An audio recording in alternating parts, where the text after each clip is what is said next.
अस्सलाम वालेकुम दोस्तों, क्या हाल चाल है।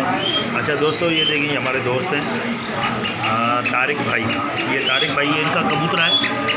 ये प्योर सिंधी नस्ल है।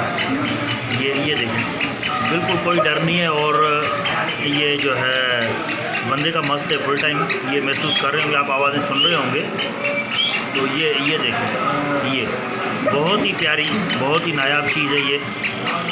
ये आज स्पेशली मैं इन भाई के पास आया हूँ, सिर्फ ये वीडियो आप दोस्तों के लिए, कि मैंने कहा दोस्तों के लिए कोई वीडियो बनाऊँ, तो उस हवाले से ये देखें, ये बिल्कुल कबूतरा। अच्छा, ये बिल्कुल कबूतरा नहीं है। अच्छा, ये कबूतरा भी सीधी है। इसकी पीठ देखें, इसकी टांगें देखें, बिल्कुल पैर इसके देखें। ये बंदे का इतना मस्त है कि ये अभी टकरे मार रहा है, पागल हो रहा है। इससे हम बातें कर रहे हैं ना।